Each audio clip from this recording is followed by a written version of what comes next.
What's up, everybody? Thanks for joining us for another episode of Coach to Coach, which didn't have an actual name for the podcast before this, but just kind of settled on Coach to Coach because that's pretty much what this is. Just two coaches talking about coaching things, all things encompassing. So I think the name is fitting. So today, we're just kind of spitball whatever comes up. We don't have an exact format that we're going to follow today, so we're just going to shoot the shit and just see what comes up. What's going on with you, Joe?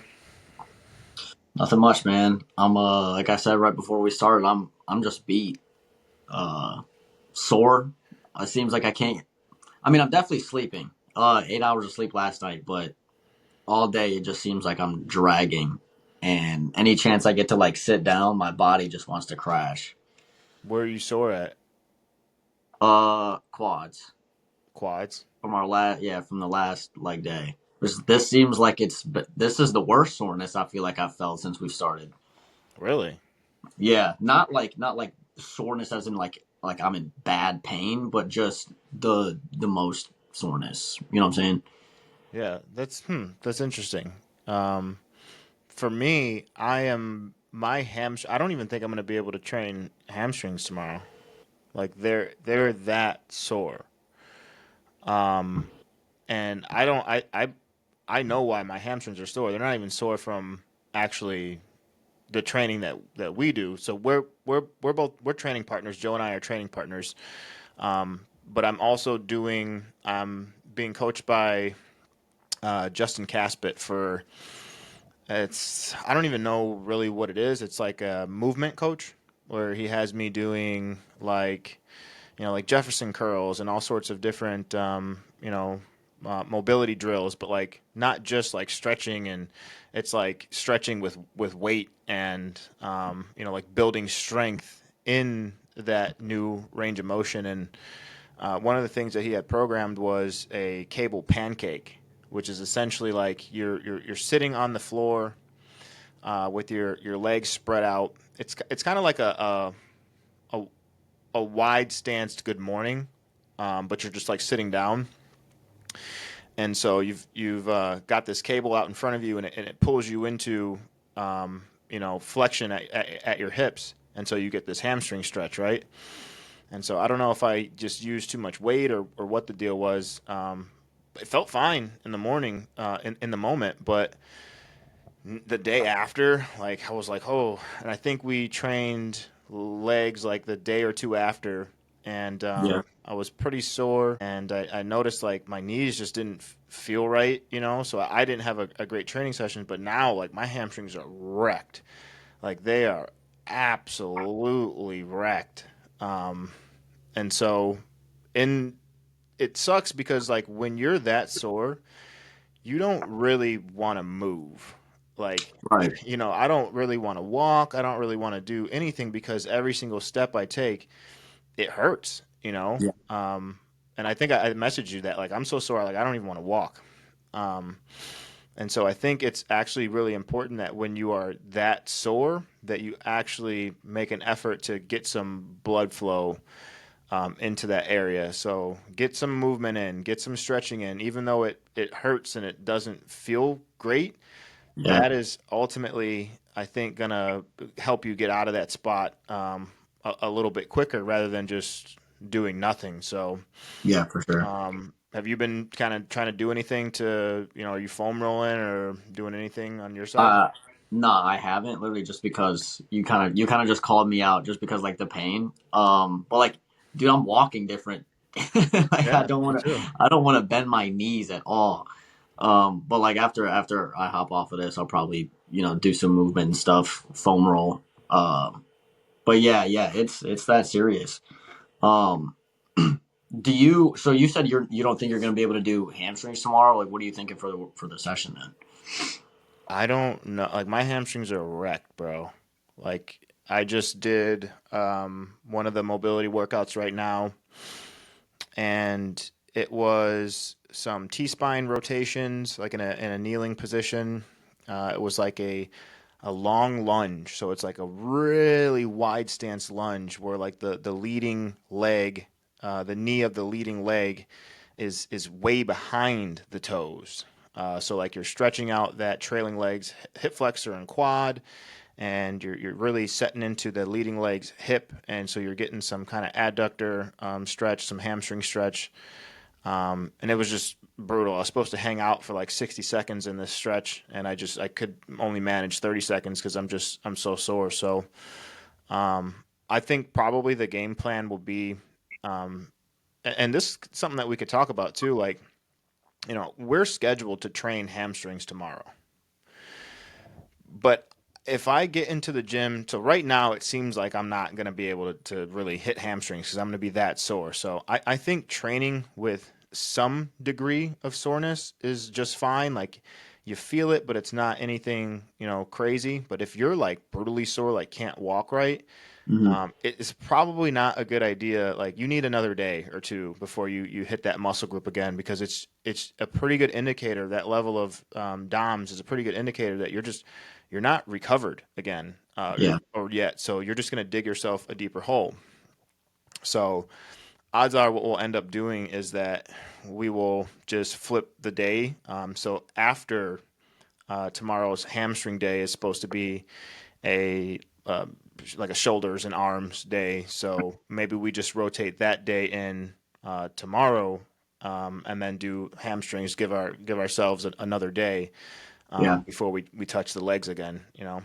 Honestly, that sounds perfect because of the day that I was sick. Anyways, um, what was that, like Sunday or something that I don't know, that I missed or something. I can't remember what day I didn't Yeah, lift or whatever it was, but yeah, that'd be perfect. Honestly, plus because we don't lift on Saturday anyways, um, that would give us another day to recover before getting back at it. So yeah, yeah. Do you ever do Epsom salt baths? It's something that I suggest to my clients a lot, but I feel like it just kind of, I don't know, it goes in one ear and out the other because I don't know why, but that's something that I've found a lot of benefit in. Is just, and I don't know if the benefit comes from the Epsom salt directly, because Epsom salt is basically it's a form of magnesium.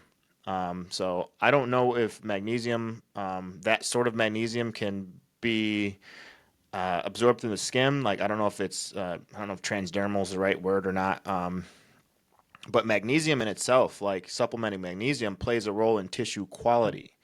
So you can think about it as the suppleness of your tissue. So you want a nice supple muscle that is elastic, that stretches when it's supposed to stretch.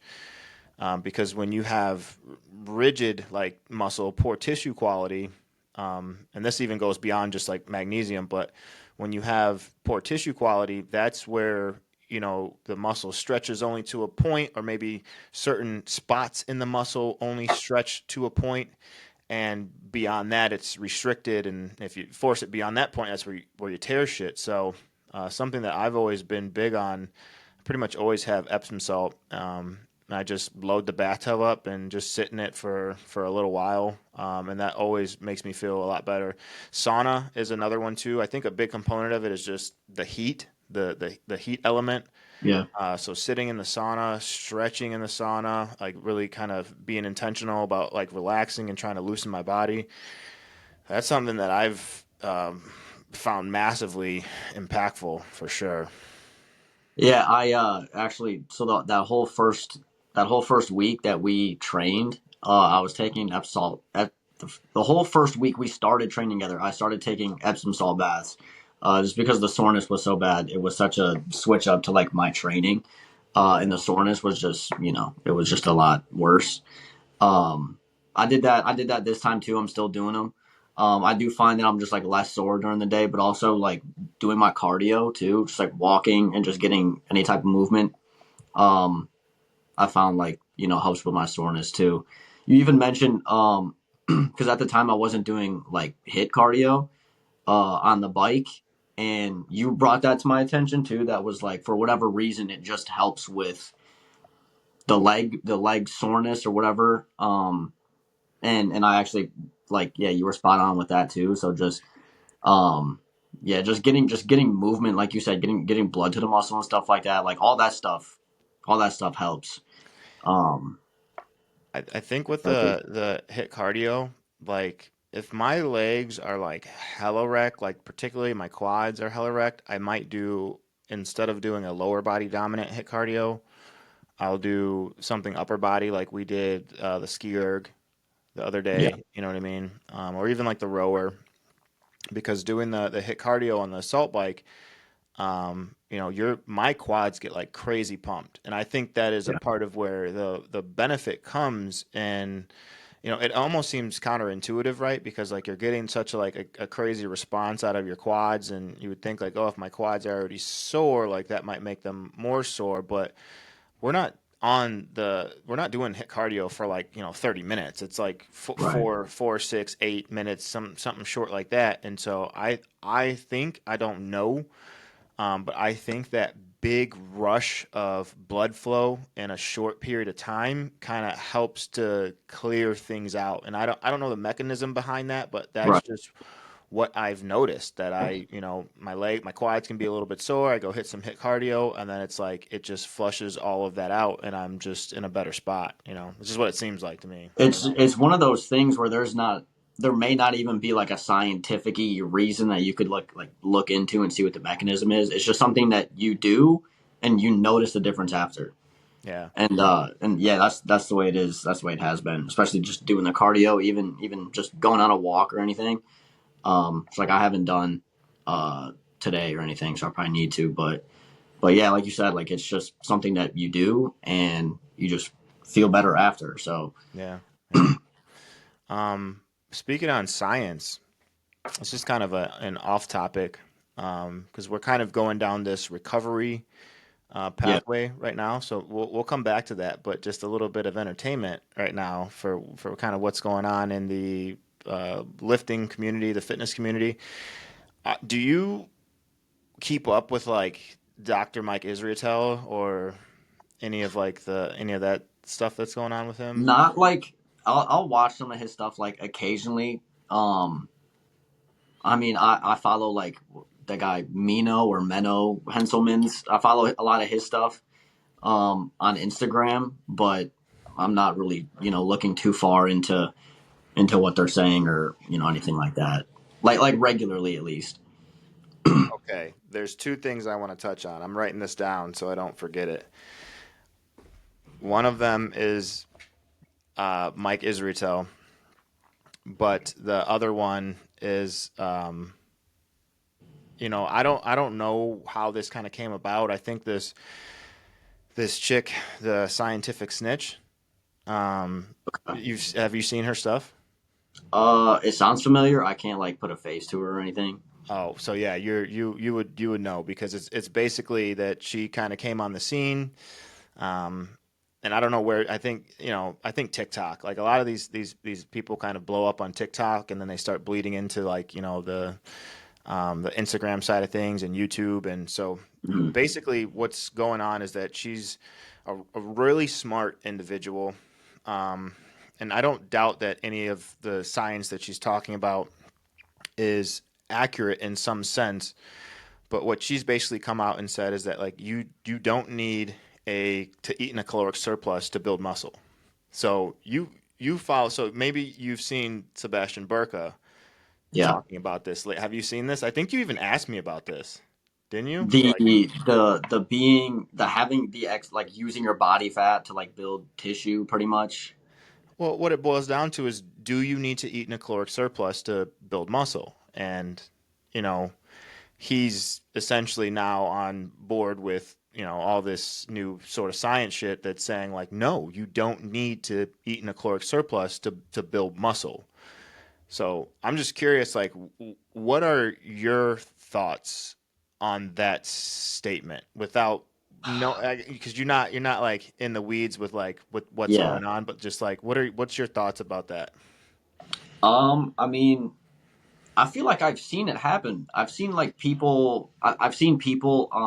They would say they're eating in a deficit, but like their body composition changes, and it definitely seems like they're like when you look at them before and after, it definitely looks like they developed some type of muscle, right? Like in the process during the time they were in a surplus. Um, Or deficit. or yeah, in a deficit. My fault. Yeah. That's what I meant. Yeah. In a deficit. So it seems like there can be truth to it. I don't know that it is like if you're someone who's wanting to get bigger though, like at some point you're gonna have to be in a surplus. Boom. Um, That's it right there. So I've recomped many times. I've been out of shape and gotten in shape and my weight didn't change. Like it stayed pretty much the same. I've seen that happen in myself many times, right? So on that recomp side, for sure. I've also seen in situations with clients, and I don't lean on InBody or DEXA scans too heavily, but I've actually got a client, my buddy David. He's a friend of mine. We've been working together for a few months now, and he's lost a decent amount of body fat and had a DEXA scan at the baseline and had a DEXA scan recently, and it showed he lost, body fat and gained muscle. yeah, So he's eating in a deficit, and his food he was for sure in a deficit. So he gained muscle. So it is a thing. Like you can for sure build muscle in a deficit in certain contexts, in for sure. certain situations. I don't think it's an end all be all rule. And I find it funny that these people are just kind of arguing about this stuff and going back and forth because nobody's really defining like what are we talking about here. Just because you can do a thing doesn't mean it's the most effective way to do a thing. Right, I can fucking walk to New York. I'll eventually get there. It's going to take me a long fucking time though. right, right, Or I could just hop my ass on a plane and get over there in a couple hours. And so maybe I could build some muscle in a deficit or eating at maintenance, right? Maybe in a deficit, depending on what extracurricular stuff is going on or where my start point is at if I'm detrained. Um, I could probably put on some. I can put on some tissue in eating maintenance, right, or a very slight surplus. But is that going to ensure the most muscle gained?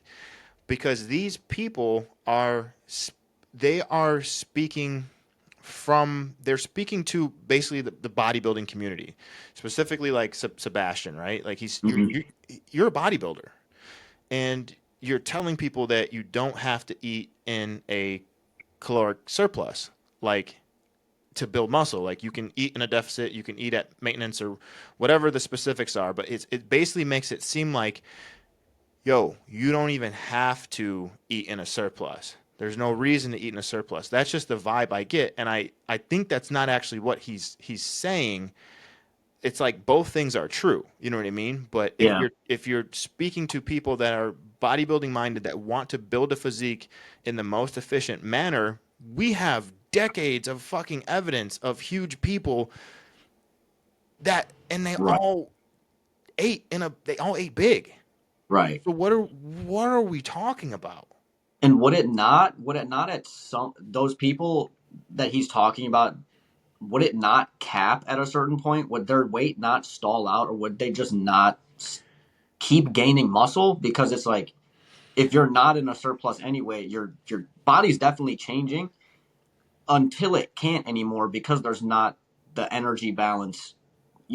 Do you get Well, what I'm I saying? I think what For it that to ends up pull from. being, I think what it ends up being is that like if you say you only need a 100-calorie surplus to build muscle, to start the process of building muscle, putting on new tissue, you only need a 100-calorie surplus, right?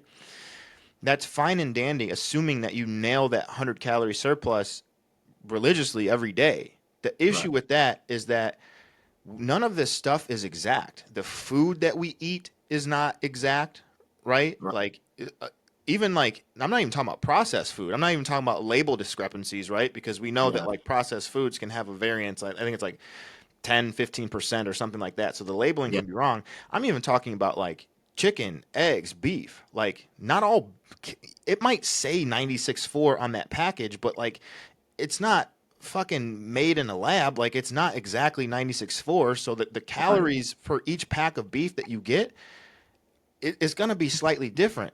And so and your expenditure, right? So the calories outside of the equation, you don't have the same output every day. You don't do the exact same amount of steps. You don't fidget. You don't touch your face the exact amount of time, the same amount of times.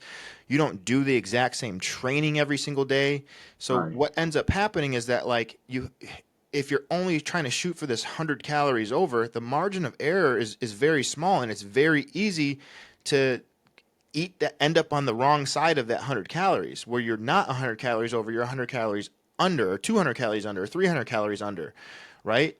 So what eating in a decent surplus, your typical 500 or whatever calorie Yeah. surplus, it basically gives some insurance that you are in a surplus for these exact circumstances, right?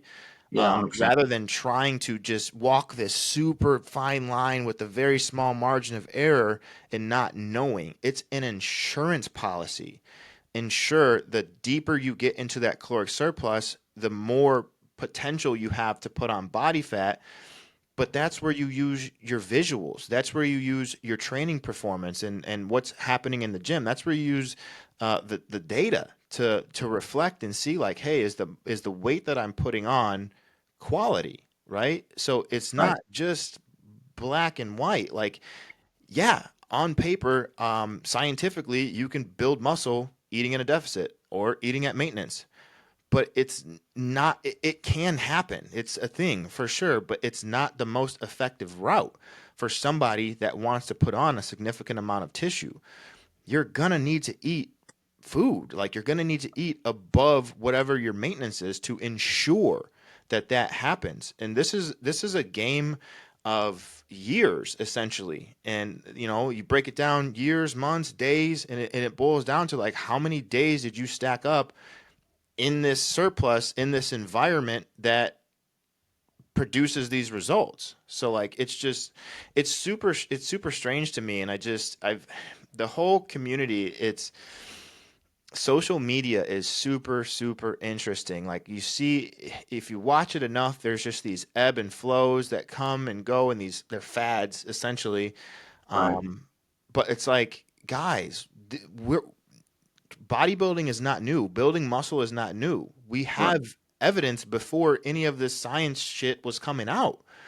We have the people that came before us that got big, that put on muscle, and what were they doing, right? Yeah. So success leaves clues. Like it's not rocket science, and I feel like people are making it rocket science, and I feel like they're making it rocket science because it's content and because it's engaging and because we're sitting here talking about it. You know what I Right. mean? People are commenting on their shit about it. So it's just it's super freaking and then it trickles down to my clients asking me, well, why do we have to do this and why? And I'm like, oh my god, like is this really for real, dude? Yeah. Like, for Yeah. real? Yeah. It seems like they would have to know that it's not efficient, right? Because when you're working even with a client too, like their calories this week could be different from their calories next week. And so it seems like What do you there's mean by that? What do you mean by that? just depending on what the goal is, right? Like how like when you bump my calories when I was wanting to put on size, like one week my calorie count is one thing, and then you're bumping my food up another time. Right. So like if that how are they achieving what they want to achieve without being in a surplus if they're wanting to gain size anyways? When there's weeks where your calories can be different, um, one week from another. Hopes and prayers. Hopes and Yeah, prayers. That's how, because right, they don't have any data to back it. Like right, if I am adding food to my body, my lifts in the gym are going up, and visually I don't look to be putting on body fat at an accelerated rate. I'm not losing condition. Those are good indicators that you are moving in the right direction. And without those indicators, you don't really know what's happening. I guess all you have to right, rely on is like, is my training performance progressing? That's all you have to rely on in that case, right? Because if you're not moving other variables, like things are going to be moving at a snail pace. That's it. So you right, just basically like, okay, training performance is going good. and just hopes and prayers. You don't have anything else to lean on other than this. I saw somebody on social media that has a big following that said that you don't have to eat in a caloric surplus to put on muscle. Yeah, yeah. I don't know. I just don't know what there is to gain for for that, because I doubt that they would use that as a method to get their clients from That's A to what I'm B. wondering. That's what I am wondering. Like, are you, so you don't have any, and that's where I wonder if it's just like a engagement thing, you know? Right, right, That's where I wonder if it's just an engagement thing because like, and they're not wrong. Like they're not wrong for saying what they're saying. It is in effect correct, but it comes right. down to what is most efficient, Yeah, right? Like if I hired a coach and my food just never changed, like I right. I what am I doing here? You know what I Yeah, mean? Like I'm not looking for a change every single week, but like what are we doing here? Like what yeah, I don't know. It's bizarre to me. And so okay, kicking into like Dr. Mike. yeah. Um, so I've always had kind of mixed feelings about Dr. Mike. I think he's fucking hilarious. Um, I think he embellishes some things. I think he knows how to play the social media game very well. Um, but it seems like when he first kind of because that him and the RP channel they grew really fast.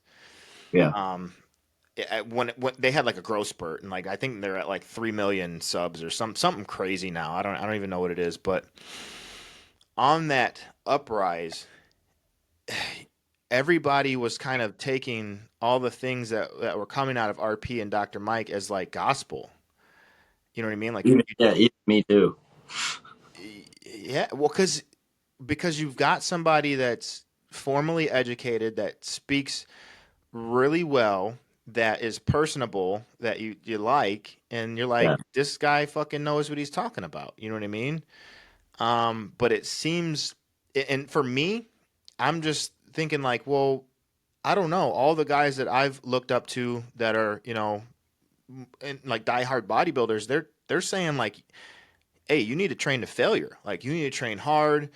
Like very different training philosophies. And I look at some of these guys, and they're not doing full range of motion. If you look at some of the guys with like the biggest quads, like they're not doing these like crazy bent in half leg presses. They understand how to get tension out of the muscle without going through these extreme ranges of motion. So some of this stuff just didn't line up to me. And I think there's benefit, of course, to going through a full range of motion, but your full range of motion is not my full range of motion, right? Right. So we are different human beings. We have different mobility restrictions. We have different bone structure. Yeah. So, you know, I just start seeing like this crazy like have you seen the technique cyborg stuff that they do, the reposting the people that do the RP training, and it's like technique cyborg of the week. Oh no, I haven't. Bruh, it'll be like a fucking dude on it'll be like a 150-pound dude on like a leg press, and he's just like he's coming down, coming down. His Okay. the fucking his feet are behind his head. You know what I Yeah. mean? He's in like some fucking weird contortionist position, Yeah. Yeah. like just crazy weird. I'm like, what is going on? Um, and so now, kind of, it seems like the tables have turned on Dr. Mike, and now people are kind of going the other way, and his comment section is just like not great. Um, I'm seeing that a lot with like Jeff too, and like Jeff's comments or his videos and stuff. Just because it's super sciencey, it seems like for a while the pendulum was one way and now it's swinging another. I think I like Jeff. I like Jeff because he presents his information really well. He seems open-minded and not dogmatic in a lot of his approaches. I think you get kind of cornered into like like you're the science guy, and Yeah. that's what you are. You know what I mean?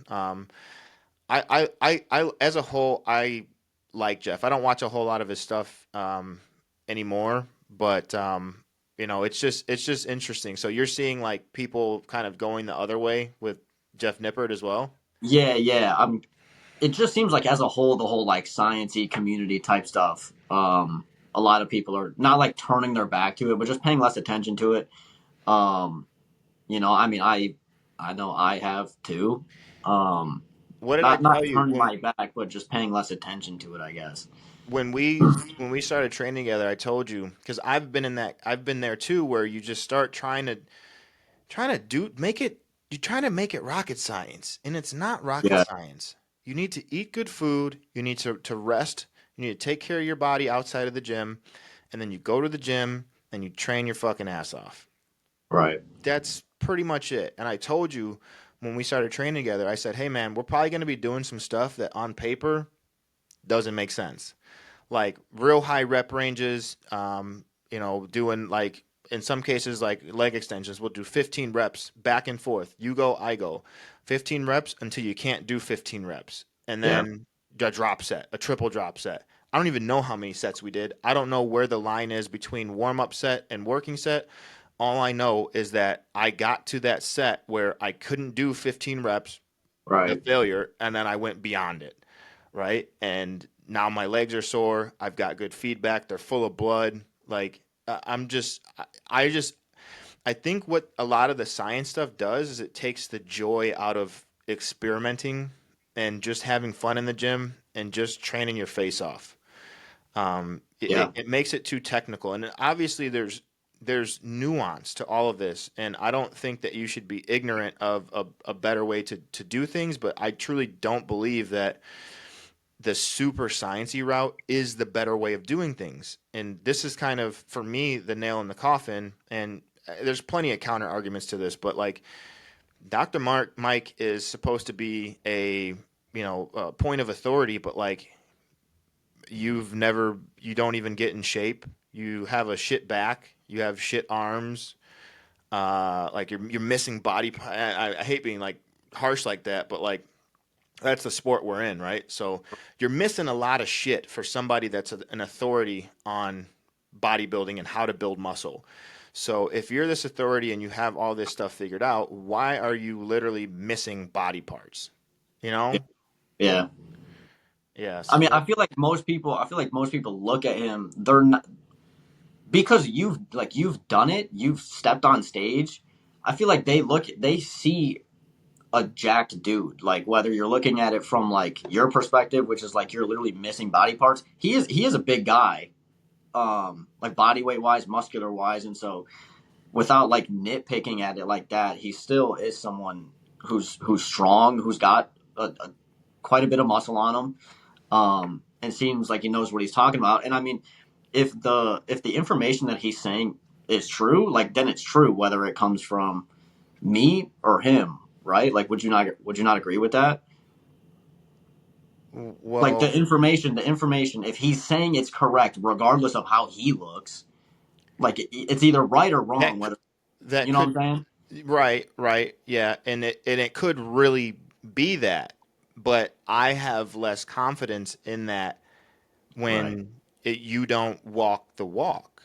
And I understand like you not everybody is a genetic marvel, but he's got some major deficits to his physique. And I'm talking about from a bodybuilding, from judging, not like this Yeah, dude has muscle, he's jacked, right? And I think that's where a lot of people get fucked up because um, they like you said, they're just looking at somebody that has some muscle, but like you put them up on stage against somebody that is balanced, that yeah, does have all their body parts and their ducks in a row, and it's quite obvious. But I guess the average person on social media that's not immediately in the bodybuilding space isn't going to be able to pick up on that. right, They're right, not really going to know that. Um, and it's just interesting. Like you got like people that think they know about judging a bodybuilding show and what looks good and what's lean and what's not, but you've never been to a bodybuilding show. right, right. You've never done it. You've never seen it in person. So it's a really really freaking interesting situation. And it's just something I'm noticing. Like the tables are kind of turning. People are turning against him. I think Greg Doucette brought on a lot of this because he just is relentless against Dr. Mike. Yeah, Ever since the bad tan showing where he lost the show because of his tan. Homie, you yeah, lost the show because you weren't remotely in shape. yeah. That's why you I was lost gonna the bring that show. up. Didn't he step on stage and like not do very well at all? Yeah, yeah. He just, and this is another thing too. Like, you know, his diet. This is another thing where science doesn't meet real world application. On paper, so he's got a very what I would call it's a shitty diet. So he was eating like I don't know, like it's like lunch meat and like protein bars. Like it would be like a whole meal would be like two or three Snack. protein bars. Like that's your Yeah, that's your meal. And he's like, well, I hit my macros. And I'm like, that's not how it works, dude. Not when you're trying to make your body at that level. yeah, That might work for somebody just trying to get into good shape, but you're talking about being a competitive bodybuilder. That shit doesn't fly. And I don't think that you need to be militant like chicken and rice every single meal, but the majority of your food needs to it should be real whole food. It should be lean protein. You should have some good high quality fats in there, your complex carbs, lots of fruit, lots of vegetables. That's it, right? You're yeah, and on paper, yeah, you hit your macros for the day, but in real world, like it just doesn't work like that. Your body is just not gonna respond, and I don't have the science to it. Your body's just not gonna respond the same way. Again, I think there's some wiggle room, where maybe you're looking at like a 80-20 or something like that, right? Work some stuff in that allows you to adhere to the plan long term. That's kind of how I do things. The last right. show that I did, I was eating a protein bar every night. I was eating a protein bar, but I was eating a protein bar, and that protein bar was attached to a beef and rice and um, riced cauliflower meal, right? Like so, Yeah, it was just one part of the protein for that meal. It wasn't the entire meal. You know what I yeah. mean? I just don't think that some of this stuff like on paper just doesn't translate to the real world. And again, we have an entire body of evidence that shows you exactly how to do this and what's required. And science just time and time again tries to say, no, no, no, that's not right. Even though success leaves clues, Right. that's not right. This way is right because science says so. But yet they don't produce the same results. It's super interesting, dude. Super interesting. Is he Jared Feather's coach, or does Jared Mm, have his own coach, or does Jared have? I believe Jared self coaches, and Jared Okay. was actually advising Mike. I don't know if he was Oh, directly his coach, but from the sounds of it, it sounds like Jared was essentially Mike's coach, but Mike didn't want to listen. okay. So I want to say that Jared is more traditional in his approaches to food, at least. Yeah. And maybe Mike just didn't want to hear it. I don't Yeah. know. I was gonna say like how because Jared looks great, right? Like bodybuilding wise, any way that you could critique him, he looks good. So would he, if he was doing the things the same way that Mike was, like maybe it would change the perception of it. But if he just like wasn't listening, and you now have the proof that your way isn't going to get you the best results, like like there's kind of proof there. But it seems like no matter even on the first topic we were talking about with the not being in a surplus to put on muscle, and even like the sciencey stuff, it always just seems like fitness goes these certain routes, but then it always comes back to the same proven stuff time and time again, which is like if you're wanting to put on size, it's a surplus. um if you're not training hard but you're doing the sciencey stuff, like it all kind of just comes down to training hard and eating whole food, I guess. Yeah, yeah. And we can even look to Sam Sulik, because he's documented his entire journey. Where and initially he was eating pretty not great, Yeah, it was but like bowls of cereal, yeah, whole but boxes. he's consistently tracked his food and understood like the base of it, whether you're getting lean or trying to get lean or trying to get big, is that calorie intake. And so we've seen him scale that calorie intake up and he gets big. And then we've seen him scale that calorie intake down and then he gets shredded. And he's repeated this process and he's made progress. Like that's the paradigm. It's you Right. spend a period of the year, ideally the majority of the year, putting size on, eating a caloric surplus, and then you spend a period of the year stripping off any excess body fat, getting lean, and resetting, resetting the palate, and then going back at it and just repeating that process over and over. Yeah, yeah, exactly. It's been tried and done a million times. Now, I will say too, even when like even when you and I worked and I went through my first cut, like the quality of food was different and it gave me a different look. Like there was times where I was the exact same weight before and after, and it was primarily whole foods that I was eating with you, and before when I wasn't structured, it was kind of just eating whatever, and it was the exact same weight and a completely different look. Yeah, yeah, for sure. I mean, I think it plays a role for sure. And again, like I think that if you're just, I don't want to get this misconstrued. Like if you're the average person that's just trying to be in good shape, I think there's some wiggle room. I don't think that you have to be, crazy militant. I think that the calories as a whole need to be controlled. You need to hit, your protein target. But I think that there's some wiggle room. But if you are in prep, like, and you're trying to get as leaner than you've ever been, and you're trying to curate a look, then you need to have you need to cross your T's and dot your I's, and a part of that is a solid nutrition plan. You know what I mean? With real whole food, like it comes from the earth. You know what I mean? It's not man hasn't fucked with it too much. Yeah. I think this thing's just it sits different from through digestion. It comes with different micronutrients. It just the body processes these things in a different way. But on paper, it's like calorie is a calorie. But I don't think that plays out when you're trying to get that next level, that top 1% or whatever percent, type of physique for sure.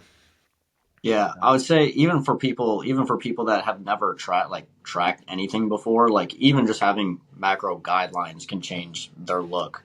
But then, yeah, like you said, as you get deeper into it, the more you do it, the food definitely changes the quality of your body.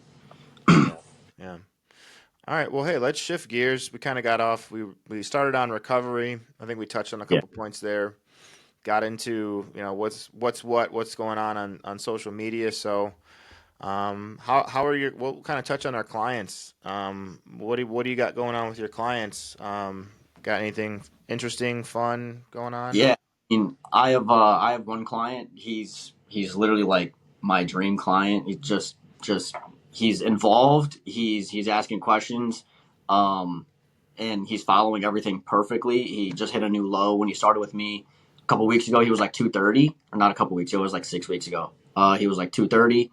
He's down to he hit a new low of 211, but his average this week was 213. So we're getting him down. Like I said, like he had tried this stuff before on his own. He could get to like 220, but then he would just stall out. But like we blew past that pretty easily. We can start to see his shape coming in. His waist has gone down. His back is coming up. He's got some shoulders on him now. I just changed up his training a little bit, looking to bring up his chest and stuff. But everything's going really solid with all of my clients. Weight's coming down. What kind of training split do you have them on? Like, how you have it set up? It's push pull legs and then upper lower, 5 days a week. And then I kind of took what you taught me with the cardios and stuff. Like it all kind of works. So he's doing some hit cardio. He enjoys boxing, so um, we've thrown some boxing hit cardio in there for him that he enjoys, and then just steady state like 20-minute walks, uh, 4 times a week. Nothing crazy, but everything's going really good. I've got actually a couple calls that I have to hop on literally after this with some potential clients. So hopefully that stuff goes well. But yeah, everything's going well with mine. What about yours? Any big wins with any clients of yours? I'm just kind of looking through right now. I got a couple people getting ready to compete. I got one client, a female client. She competes this Saturday, powerlifting meet. and we are currently doing a water cut for her. She's got to get into the 148 weight class. Um, and so she's honestly she's pretty close. Like we likely won't really have to pull water too hard. Just a little bit of carb manipulation got us pretty much quite a bit of the way, and probably cut her down. She's drinking like 2 gallons of water right now, so probably just cut her down to like a gallon. Won't have to pull it out completely. But that's going to be an exciting one because this is the second powerlifting meet that I've done her nutrition for. Um, and the first one that we did, she was in the weight class above, whatever the weight class above 148 is. So now she'll be coming into a lighter weight class. Um, and she's already kind of matched some of her previous competition bests at a lighter body weight. So that in itself, in my mind, is a win. And I don't do her programming. I just do the nutrition side of things. TJ Schliff actually does her excuse me her programming. So they have their own goals on that side of things. But in my mind, like hitting the same weight at a lighter body weight is a great thing for sure. Yeah, absolutely. But I'm hoping that she does really well, and I'll be there in person. I forget what the name of the actual competition is, but it's at Surge to New Levels in Carroll Stream. Okay. So I'll be out there on Saturday. Um, yeah, I don't know what you have going on if you Saturday, but I think it's like 25 or $30 for a ticket or something like that. So we'll be out there hanging out. Have you ever been to a powerlifting meet? I've not, no. Oh, it's I mean, cool. I watched it. I like the Arnold. I just like watch them do it though, but it's not like it wasn't like an official meet or anything. Right. Yeah. No, it's cool. The wonderful thing about powerlifting and the powerlifting community in general is that they're ultra supportive. So when you get up on the platform, if you're competing, you get up on the platform and it's your time to lift. Everybody's going to be cheering for you. Especially like if you get to a kind of a stick point and things slow down, and you have to grind a rep. Everybody's on their Mhm. feet cheering for you. They don't know you, but they just want you to get that lift, man. You That's get that awesome. lift and you get congratulated. Everybody, it's honestly it's a really really positive environment, which is kind of in contrast to bodybuilding, which I think can be like a positive environment, but usually at a bodybuilding show, people like feel like shit. Right. And so like back in the athletes area, a lot of people are kind of their head down to themselves. There's not a whole lot of interaction, and I think just in general, there's more ego driven people Definitely. in bodybuilding, and I don't know if that's accurate or not, but like I feel that there's more ego driven people in bodybuilding, and so personality types are a little bit different. Whereas on powerlifting, like it doesn't matter what your body fat percentage is or what you look like, you can compete in powerlifting. You know what I mean? Yeah. Yeah. There's a spot for you, so it's a little bit of a different community for sure. Is it the same? Are you doing the same programming that for her that you? Or no, you're just doing her food. Never mind. Oh, Yeah, you just said just that. just doing our food. Yeah, just doing our What food. time is? What time does it start? Probably like I don't even know, 10, 9, 10. Uh, I'd have to double check. I work, so Yeah, yeah. Another time. she's. Um, I think I follow her on Instagram. Anyway, Probably. so I'll be able to see it. Like you post her and stuff too. So Yeah, yeah. I've got another client that is about 7 weeks out from a powerlifting competition as well.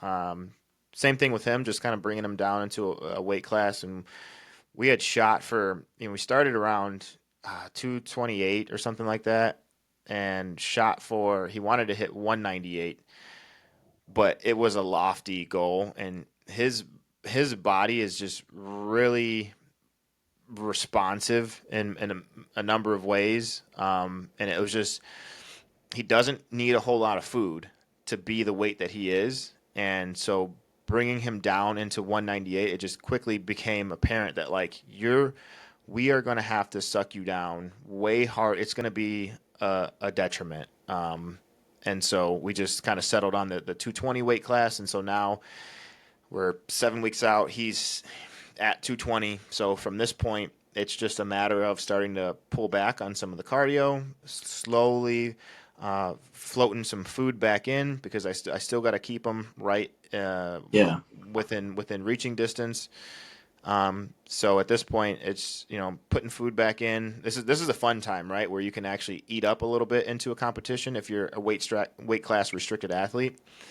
And that's the best setup, honestly, is to be able to eat into competition, get the fat loss off of you, or get whatever you're going to get off of you ahead of time. And there's a number of different ways to do that, depending on how much weight you have to get off. Maybe half of it comes from actual true fat loss, and then you just do the other half by water manipulation. But if you're able to get it done ahead of time and eat into the competition, it just puts you in a better spot. And I think that's where like cutting weight for competition gets a real bad rap because what I've seen is that a lot of people that cut weight for competition, they end up they do it on their own, whether they're doing a true fat loss diet or they try to do a water cut. They wait till the last minute, they do things that are far too aggressive, and then it zaps them, right? And Yeah. if they even make weight, because it's just haphazard, you know what I mean? So they do things that are far too aggressive. Maybe they don't even make it. And then if they do make it, because the calorie deficit and because the cardio and because they had such drastic measures, it impacts their performance in a negative way. And then, oh, well, it was the water cut. Like, no, it wasn't the cut, man. It was how you did it. Because Yeah. there's an intelligent way to go about this. You have to have it set up properly. Like same thing with bodybuilding. Like if you set your timeline wrong and you're in a spot where you have to lose 3 pounds, 4 pounds every week, you could do it. It's not going to produce your best look because you fucked your timeline up. You're just trying to push too far too fast. So yeah, no, that's going to be exciting. He's competing out in California, so won't be able to be there for that. But um, yeah. Aside from that, everybody else is just kind of business as usual. Um, Oh, I got another client that's competing in March, April 27th. Okay. Um, yeah, Coming up. he went from being real fluffy and he's right about shredded now. So I That's think we've beautiful. got like 10 or 11 weeks left to go. He's in a really good spot. It's going to be his first show. It'll be here in DeKalb, and he's going to come in correct. He's going to come in correct. So that's another really really exciting thing to put him on stage. We're doing some posing here at my house on Friday, and just making sure everything's buttoned up. So Is there one that you prefer coaching over the other? Powerlifting or bodybuilding? at this point in time, like if we're talking nutrition, it doesn't matter. Like I love either one. Yeah. Lifestyle, bodybuilding, powerlifting, nutrition side of things, good to go. But if we're talking about training programming, I have no issue saying that like my powerlifting knowledge base in terms of training is not. I usually at this point I refer out. I refer out to TJ. So if I have anybody that wants me for training, I say, hey, I could do it, but I'm a little bit unconventional because I'm more so very, very simple. Very simple progressions. I like the kind of power building approach, right? And what I know. That's a system that I have in place. So I say, hey, you probably want to go and if you're just doing this for fun, like cool, I got you. We can produce a good result. But if you are serious about this, I would suggest that you go and work with a coach that is a powerlifting Oh, coach yeah. that has all of the tools in the toolbox to help you with that. And I have no issue referring out for that. Yeah. Heard. So, Heard. all right. Well, hey, man, I think we covered a lot of stuff. We're about at that hour mark, so we'll go ahead and close this one out. Yeah, thanks for watching, guys. We'll have all of our contact information down in the description below. Reach out for coaching. I do nutrition and training coaching, lifestyle, bodybuilding, powerlifting. Joe does nutrition coaching as well, training as well, lifestyle. So reach out to us if you're interested in coaching. Thanks for watching. Subscribe, like, share, do all that stuff. Catch you on the next one. Appreciate you guys.